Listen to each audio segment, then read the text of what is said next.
Yo, this chapter was insane, and Asta is the GOAT, but we'll get more into that later in the video. So guys, these last couple chapters have really been focusing on Nacht and building his backstory, and also just building his overall character. I think the reason Tabata is spending so much time on developing Nacht's character is because he'll be playing a big role as the story progresses. I feel like we might not get Yami back, and that would be Asta's driving force for the next arc. And to fill that gaping hole that Yami would leave, Nacht would step in and teach Asta so many new things, and so many new ways to work with Libe, and maybe even some new transformations. This chapter also cements Asta as the absolute GOAT. Hands down, Asta is the GOAT, no questions asked. Okay guys, before we get into the review, to support the channel, make sure you hit the subscribe button to never miss a video, and hit the like button if you enjoy the videos so far. Nacht then says, "I don't care if I die," then explains that since he's the one giving the orders, he isn't supposed to die until victory is assured. He knows he has to do something about the twin devils immediately, but he states that all his devils are mid-level devils and they have no chance against supreme devils. The chapter then goes into a flashback, where Nacht, with his white hair, is with Yami at Morgen's grave. Yami says one day he'll become a captain of a squad, and if he does become a captain, he'll make Nacht his vice captain. Nacht then explains his convictions. He says he won't be like Morgen and let himself be praised or be in the spotlight. He says instead, he'll destroy evil with evil from his shadows. I find this super interesting that Nacht classifies his devils as evil, because when we see them and the way they interact with each other, it seems like they're friends, it seems like they're very close. Maybe that's because he spent so many years with them. Now after this, Nacht then calls on two of his devils, Plumede and Wagner. Wagner is Nacht's rooster devil and Plumede is the cat devil. Now, what happens next was totally unexpected. I wasn't expecting this. This really caught me off guard. Nacht does a devil union fusion, and this fusion is crazy. I was not expecting it at all. Like, so amazing.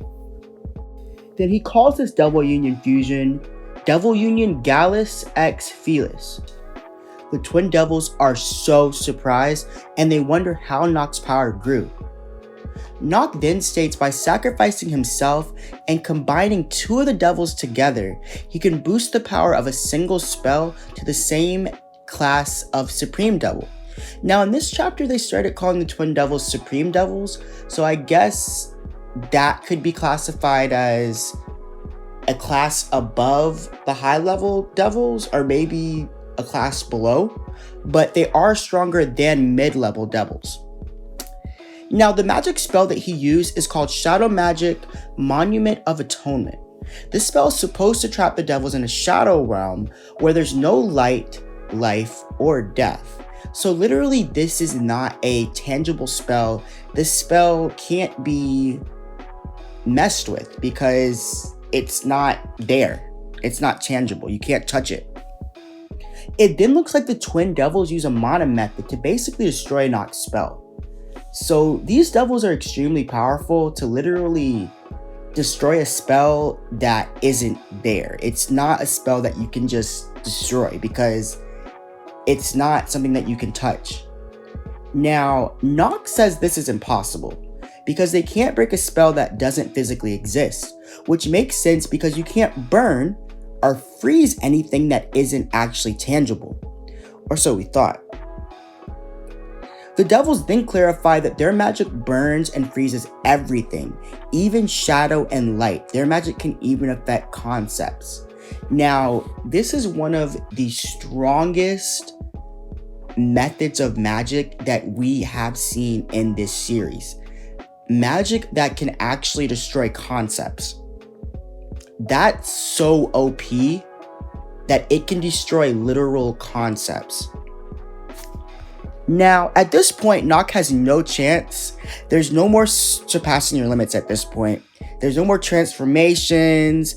This manga is not Dragon Ball Z. And with all the transformations lately, that's what it's starting to remind me of. Now, the devils are now laughing. because they've literally been toying with Nacht this whole time, and Nacht is in despair. Nacht then realizes that the whole time they have been toying with him. Like, they aren't being serious. All these power-ups that he's using is not affecting them at all. He's just like a little pawn to them. Now, as the devils finally get ready to strike the final blow to end Nacht, Nacht says there is no human who could beat a supreme devil. And just as he says that, Asta appears in full devil union form and chops one of the devil's arms right off. And then Asta says, "What do you think you're doing to our vice captain?" And the chapter ends. Asta, as I said earlier, is the GOAT. He chopped that devil's arm right off, clean off. He's not getting that back, I'm telling you. Now, guys, this chapter was amazing. The only thing that I did think that was really interesting about this chapter is when Nacht says there is no human who could beat a supreme devil. So what is Asta? Because isn't Asta supposed to be a human? Now, I know that a lot of theories have been coming out about Asta being like a devil hybrid, or maybe Asta being a dwarf hybrid. Because at this point, he literally said that there is no human who could beat a supreme devil. And the person that's about to beat the supreme devil is Asta. So what is Asta? If you have any ideas, please comment them below, and maybe I'll make a theory video about it. Thank you guys for watching. Please like, comment, and subscribe, and I'll see you guys in the next video. Peace.